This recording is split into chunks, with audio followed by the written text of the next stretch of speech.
Ele diz: após a expulsão do Éden, o mundo selvagem passou a ser um lugar de exílio, né? Então, no entanto, assim como Abraão conduziu seu povo para o deserto a fim de fundar uma nação, Moisés conduziu o povo de Israel através dele no retorno para casa, julgando um lugar mais hospitaleiro que o Egito civilizado, porém escravizador.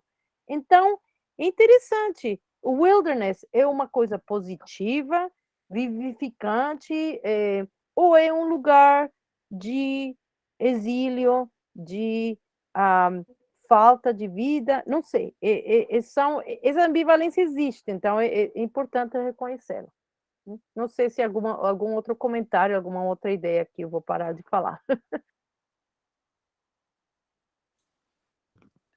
Professora, eu penso que as conclusões que chegamos foi justamente essa ambivalência que a senhora trouxe, que biblicamente esse deserto, né, a professora Gleice abordou bem, a professora Grace abordou bem, falando sobre esse deserto, que por um tempo ele foi um local de exílio, mas também de reflexão, então ele leva as duas vertentes, né, dessa solitude, mas também de um local de ampla reflexão, um verde pasto.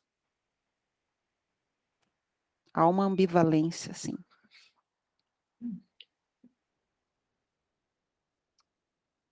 Então, as terras incultas, né, do velho mundo eram um lugar talvez perigoso, né? Diz o Gahar, né, que wilderness vem de lugar wild dos bichos, né, dos animais. E para a próxima vamos falar também sobre os animais. Esse é outro tema super interessante, né? E essa ideia que existem lugares que estão, digamos, nas margens da civilização. Isso é bem importante também se lembrar. Não sei se o segundo grupo quer falar mais sobre esse conceito de Sim, wilderness. Uhum. a Maíl, né, vai começar, depois o Otto e depois eu. Por favor. Porque o wilderness é mais associado com o Novo Mundo, né? Qual a sua relação com as terras incultas do Velho Mundo?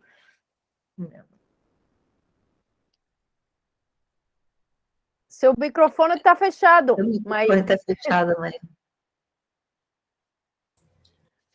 Ele fecha e não avisa que está fechado. Isso que é o pior. Obrigada por me fazerem lembrar. Eu vou começar pelo fim, pela etimologia de wilderness, não é? Porque vem do anglo-saxão, e, lógico, wild, é o selvagem, mas o sufixo deorem é um sufixo que quer dizer feras. Então, já é alguma coisa que está totalmente perigoso, né? E está fora do civilizado. Eu não me arrisco a sair aqui da minha zona de conforto, porque o que está lá fora é agressivo. E o Garrar comenta também que esse termo parece que descreveu tão bem esse sentimento que não houve nem mudança vamos dizer assim, não houve uma mudança da escrita, no spelling, não é? De algo que surgiu lá no médio inglês, ou no anglo-saxão já é médio inglês, e que manteve essa forma até os nossos dias. E depois o nosso grupo discutiu também a questão por que é associado ao Novo Mundo, e essa parte da associação com o Velho Mundo, como é que funciona. A Brunilda, que vai falar mais... O Otto primeiro vai falar sobre a Revolução Científica, né? A Revolução Científica é o Otto.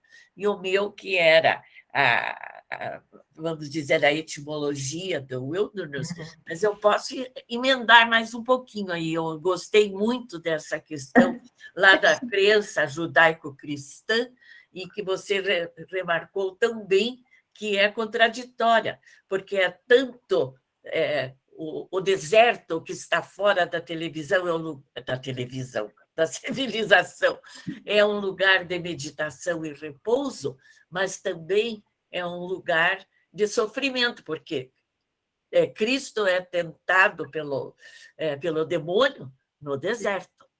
Né? Você se atire daqui para baixo e você será salvo pelos anjos. E essa crença que vem do judaísmo, ela está muito impregnada nessas questões que vão definir o que é civilizado e o que está fora da civilização. Bom, para vocês, bem rapidinho, essa ideia do deserto, eu lembrei que a figura de São João Batista, ele fala, sou a voz que clama no deserto. Podemos pensar que ele é a figura do wild man, que é um homem que vive no deserto e ele se alimenta, a Bíblia fala sobre isso, ele se alimenta de mel e de gafanhotos, né? Então, essa figura... Ai, que horror! Mas ele é the wild, né? A personificação de the wilderness. Obrigada. Bom, a pergunta número 4 a 4 fala também sobre como era vista a natureza no mundo pré-moderno e como a Revolução Científica mudou essa ideia. Então, aquilo que nós conversamos, sim, no mundo pré-moderno, antes da modernidade, o ser humano vivia, historicamente, né, em harmonia com a natureza e ele se sentia parte da natureza. Ele não era algo distinto, assim, o homem de um lado e a natureza do outro. Né? O ser humano, os povos originários, né, vivem nessa cosmovisão de pertencerem ao cosmos. Né? O ser humano pertence à natureza, o ser humano é a natureza. Com a Revolução Científica, houve uma dissociação, houve uma distinção.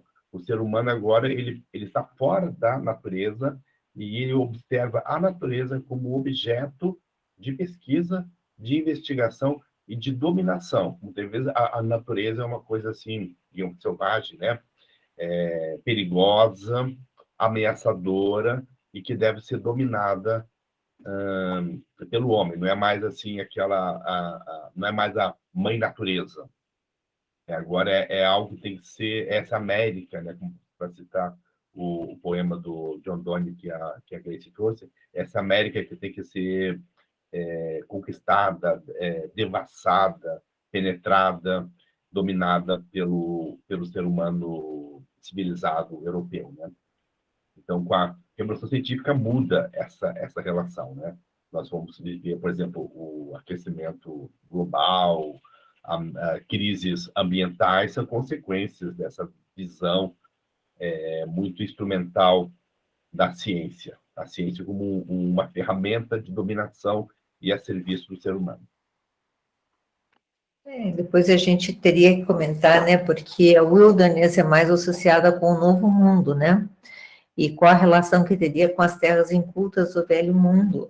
Aí já foi mencionado aqui, né, nas perguntas anteriores, que essa wilderness e esse Novo Mundo estava associado a uma terra não contaminada, né, a um espaço não contaminado, enquanto que existe o pastoral no Velho Mundo, existe o wilderness no Novo Mundo, né? Seja América do Norte, América do Sul, de modos diferentes isso foi feito, né? Mas ele associa muito com a América do Norte. E há esse desbravar da terra, né? Ao mesmo tempo que é uma terra que não está contaminada, é uma terra para a qual, entende, o povo vai numa espécie de exílio, mas ao mesmo tempo que é um exílio, há também uma sede de descoberta, e eles vão a caminho do Velho Oeste. Nós chegamos à noção do wilderness associada ao Velho Oeste, que é uma coisa completamente diferente, né, do que nós pensaríamos em termos românticos ingleses, né? Então, essas terras, se no Brasil o indígena estava muito associado, muito presente na literatura, como parte dessa wilderness, na América do Norte, a wilderness estava mais associada à natureza, e dentro da literatura eu não conheço autores que se demoram na imagem do índio, né? Mas sim do deslumbramento diante daquela terra que é nova, na maneira, pela percepção deles, não é uma terra nova, né? Existem habitantes na terra, né? E até nós estávamos comentando com o Edson, naquela época, nós sabemos que milhões de índios foram mortos. Comparando a população da época com a nossa população hoje, ou com a população da Segunda Guerra Mundial, é um número, assim, exorbitante de vítimas, né? E eles estavam lá, né? Então, essa wilderness associado ao Novo Mundo seria mais com esse encontro, né, desse espaço que não foi contaminado como o espaço, entre aspas, europeu havia sido contaminado, né? E essa busca, e se nós passarmos, o lugar edênico, né, como a Mayu mencionou várias vezes, realmente em busca desse lugar edênico. E se a gente vier mais próxima ao nosso tempo, né, nós temos, por exemplo, enquanto que a América do Sul estava sendo, nós estávamos tentando catequizar o mundo, na América do Norte, os puritanos estavam tentando encontrar uma terra que não era a terra igual a que eles tinham deixado. Eles não se encontravam mais dentro da cultura do velho mundo, né? Sim, muito obrigada. Eu concordo com tudo que vocês falaram. Só queria acrescentar uma coisinha aqui ao que falou o Otto, né? Eu concordo essa visão do mundo pré-moderno, né? Uma espécie bom, os seres humanos, digamos, vivendo, digamos, um contato mais próximo com a natureza, um mundo moderno, já uma visão, um mundo mais mecanicista, como você falou, mas também um mundo onde a natureza se torna, digamos, ela perde um pouco o seu mistério, né? Isso é outra coisa que eu acho interessante, importante. O mundo pré-moderno, também temos que o ser humano, ele está ainda um pouco, pode ser até ter medo, né, da natureza, porque por isso todos esses cultos, digamos, as forças da natureza, porque o homem, o ser humano pré-moderno não consegue dominar, né? Então tem que ter uma espécie de respeito, uma espécie de, então, muitas das religiões, as primeiras religiões, elas misturam cultos da natureza, mas no mundo, digamos, já moderno, né, racional, a natureza já vira uma vida, o que o Gerard fala de cognoscível, né? Ele diz que é a natureza é um imenso mecanismo, estou na página 92, sem alma, que funcionava de acordo com leis naturais e cognoscíveis. E isso é bem interessante porque o Raymond Williams, entre uma das definições que ele dá da natureza, como esse conceito vai mudando, chega no momento que a natureza é uma espécie de, como diz ele, não diz, a constitutional lawyer, um advogado constitucional, no sentido que cria leis, né? Por exemplo, no momento digamos, do iluminismo, em que começa a se conhecer a natureza já não como uma visão romântica, né, do mistério, sei lá, mas uma espécie de... A natureza são essas leis imutáveis, né? Então, a natureza como uma espécie de construto racional. Então, só queria adicionar essa ideia. E sim, eu concordo com você, também, Brunilda, essa ideia do Oeste, né? Essa ideia da dominação, Go West, Young Man, mas que também existe no Brasil, eu acho muito interessante. Sim. Essa ideia que o Brasil estava completamente inexplorado, né?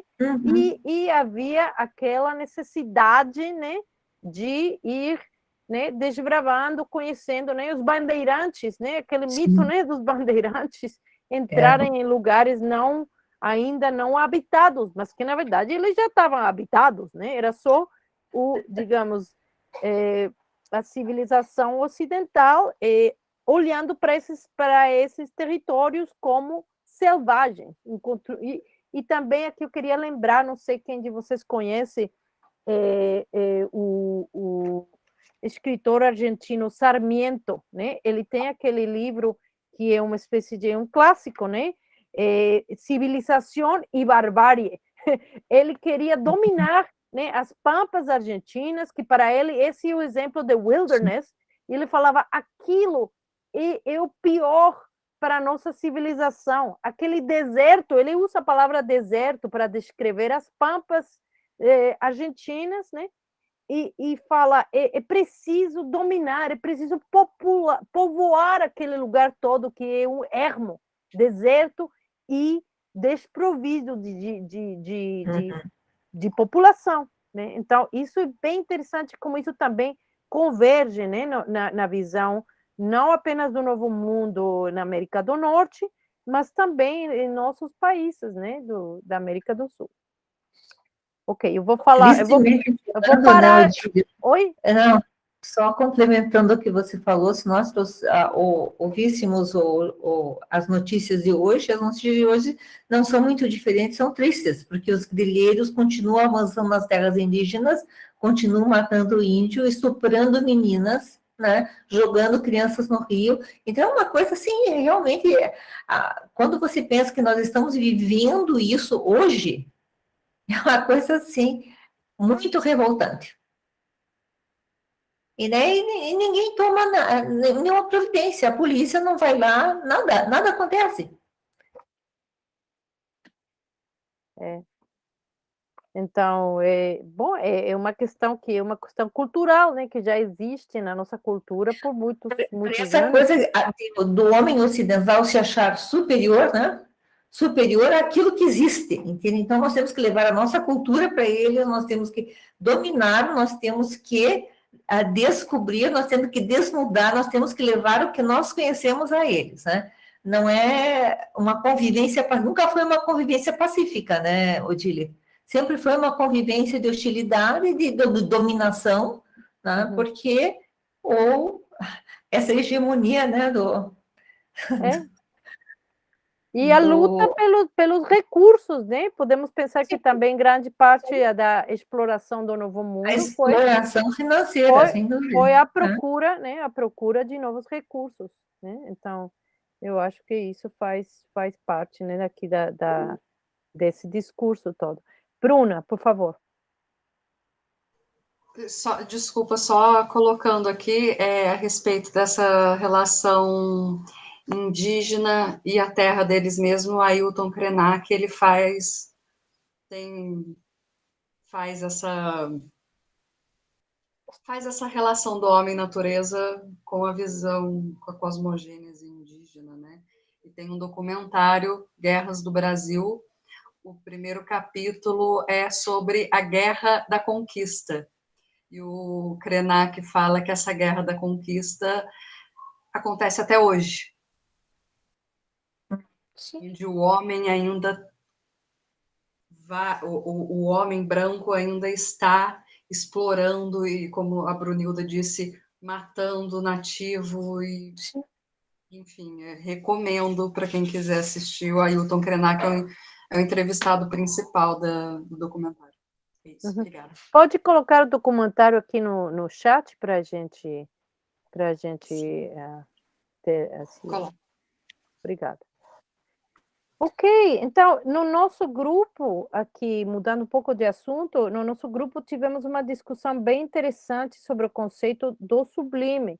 E eu vou deixar a Bruna, também a Geice e a Nana conversarem um pouquinho, compartilharem com nós o que a gente falou em relação a esse conceito do sublime. Não chegamos a comentar a última pergunta sobre o papel do Thoreau no contexto do Novo Mundo, mas o sublime, né? Esse conceito que talvez vocês já encontraram em outros contextos, mas como se relaciona com a natureza e discurso sobre a natureza.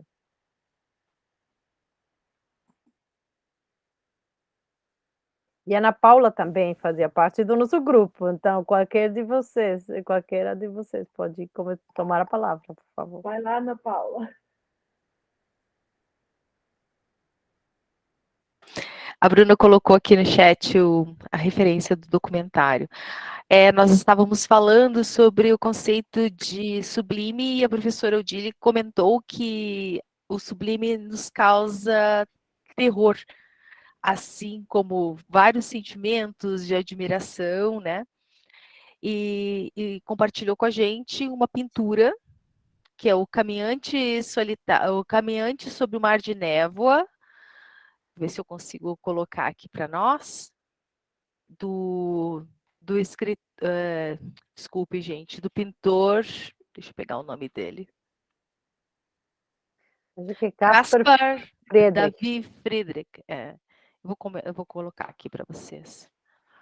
Como icônico da representação dessa ideia do sublime como algo que se observa, como essa observação da natureza, né? Como algo que gera esse entregar-se, né, para a imensidão. E aí aqui apareceu a figura e a nossa discussão acabou trazendo também a sensação, se a gente tinha essa ideia do sublime ao olhar para a pintura, e nós já tínhamos passado por alguma experiência em que essa ideia, esse conceito do sublime que estava sendo trabalhado no texto já tinha, de alguma forma, sido sentido por nós, né? Então, teve diferentes pontos de vista. Deixa eu parar aqui a apresentação. Não sei se mais alguém quer falar. Meninas, eu falo, senão fico só eu falando. Oi. Quer falar, Bruna? Não, posso? Pode, claro. Então, essa constatação do sublime não por ser, pode ser algo assustador ou algo que nos causa uma comoção positiva, mas é o encarar a grandiosidade e a vastidão da natureza. E a gente falou sobre isso, sobre essa tela, e inclusive no próprio capítulo do Mundo Natural, fala sobre como o homem coloca na escrita literária a natureza como algo a ser desafiado, e a mulher, na escrita, coloca na estrutura narrativa, coloca como reconhecimento, como se tornar parte de algo. Pode ter diferente, subjetivo, encarar o sublime,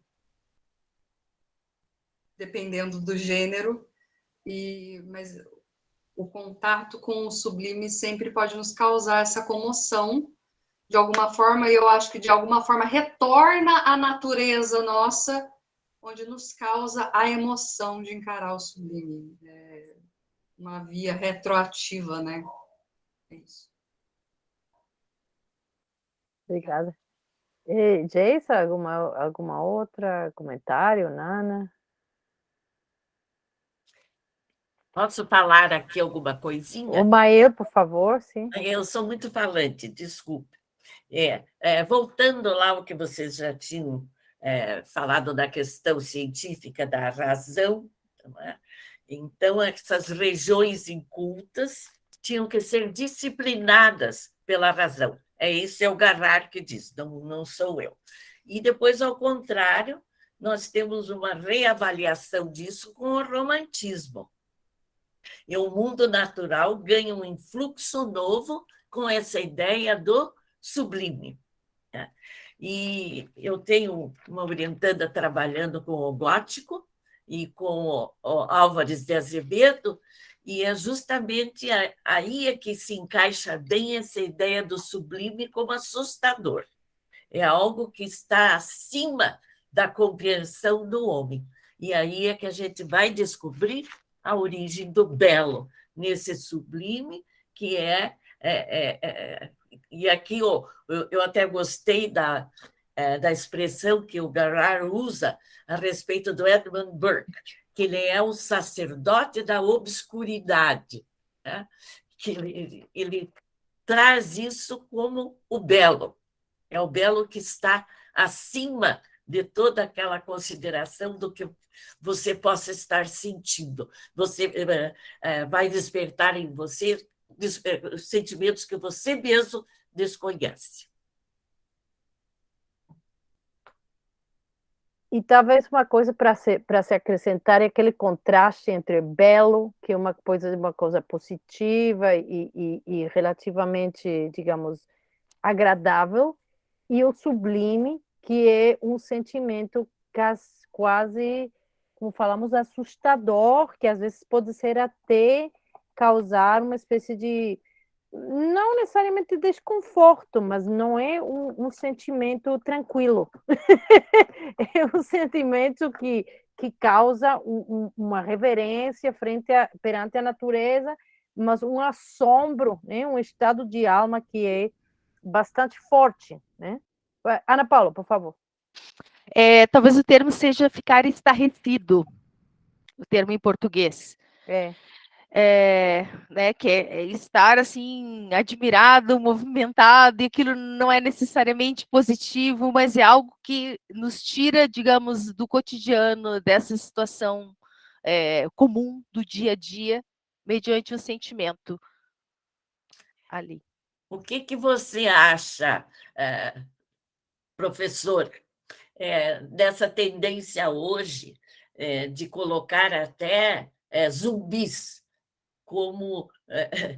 Eu agora estou com esses zumbis na cabeça, porque a minha orientanda defendeu uma dissertação sobre os zumbis, sobre essa moda que está graçando, né? Tanto no cinema como histórias em quadrinho. Isso aqui provoca sentimentos artísticos, e está em grande moda. Nós vemos aí em todas essas séries, O Senhor dos Anéis e quantas outras, que vão sempre passando para essa questão do grotesco. Até que ponto isso é belo e nós podemos considerar como arte? Não sei, mas a conexão que eu acho aqui é que esses zumbis, que são zombies, né, em inglês, é a mesma coisa, assim, eu acho que a atração e do grotesco, né, tem a ver também com essa divisão entre o humano e não humano. Então, nós vamos falar um pouco mais sobre isso, mas o humano e o mais do que humano, né? Então, esses seres que são, e não são como nós, porque são seres que são humanos não vivos, né? O que está além, esse além, eu acho que essa separação e a consciência de que há uma certa semelhança com nós e há uma certa diferença que causa esse fascínio, eu diria, né? Para mim seria exatamente, mas que tem a ver justamente com a diferenciação entre o que é e não é humano nessas figuras. E tenha isso muito em conta quando a gente ler o próximo capítulo sobre os animais, porque justamente também o discurso cultural que nós temos, que criamos sobre os animais, ele está baseado fundamentalmente no discurso, é inseparável, podemos pensar, sobre o discurso que nós temos sobre o que significa ser humano, né? O animal é o contrário do humano ou é uma extensão do humano? Entendeu? Então, existe lá todo digamos, um universo também intelectual e de ideias em relação a isso, né? Eu estou agora já, digamos, fazendo a promoção da nosso próximo encontro em relação aos animais. E aí? Então, estamos chegando já no final, não sei se alguma outra ideia. Eu sei que é muito mais... Eu só queria por comentar favor, uma coisa. por favor, Otto. Queria comentar sobre o sublime, né? Que a busca do sublime e o sublime com valor estético é algo do romantismo, né? Porque antes o romantismo se buscava o belo, Completamente. a harmonia. O sublime não é necessariamente belo, às vezes pode ser grotesco, assustador, né? Então é uma categoria do finalzinho do século XVIII, século XIX, né? Que coincide, né? Então esse aspecto também da natureza como sublime Completamente. tem um pouco desse aspecto também da natureza como divina, como sagrada, aquilo que produz fascínio e terror, né? Nos atrai e nos afasta, e nos assusta. Absolutamente. Sim, ele vem, digamos, um dos autores que falou muito sobre isso é o Immanuel Kant, né? Na estética dele, ele aborda o sublime como diferenciado, né, do belo, e também existe o sublime, né, digamos, no contexto da teologia, né? Falando sobre o terror, né? O terror do sagrado, né? Também faz parte dessa sensação. E é associado, como falamos já na arte, na literatura, associado também com a experiência da natureza, né? Essa experiência, como como falou você, Ana Paula, estarrecedora, né, da natureza, que com o romantismo e o culto da natureza que o romantismo europeu gerou, esses dois conceitos ficam muito vinculados, né? Muito, mas obviamente obrigada por apontar isso, Otto, eu concordo com você que esse é um conceito que surge justamente no romantismo e não antes disso, né? E podemos pensar o contraste entre o chamado locus amenus, que é aquele lugar tranquilo, né, e agradável, e depois aquela natureza que é bem mais ameaçadora e ao mesmo tempo muito mais poderosa. Maia, por favor. É o seguinte, eu já tinha comentado com os colegas a questão da Abralic desse ano, e que vai abordar a questão da ecocrítica. Então, eu gostaria de pedir à Ana Paula que mandasse para você, Odile, a programação da Abralic. É que tem lá um sitezinho, não é, Ana Paula? Sim, sim. Eu já entrei lá, professora, com a sua indicação, envio para a professora Odile, sim. Então, há uma série de organização de eixos, são 10 eixos que eles escolhem, que eles dividem o Congresso, e eu gostaria de saber a tua opinião a respeito, e também que eles não indicam ali bibliografia. E a Abralic começa quando? Quando vai? Desse ano eu não fiz inscrição. Quando começa? Eu não lembro direito, mas acho que é em outubro. Em julho. Não vou te dizer, não vou falar nada aí, mas... então tem simpósios, você falou. E ainda dá para fazer inscrição nos simpósios ou não? Nos simpósios, sim. Não dá para propor simpósios. Mas podemos ainda propor ou nos inscrever para... não sabia. Esse ano estive super ocupada, mas eu vou tentar agora que você me falou sobre isso.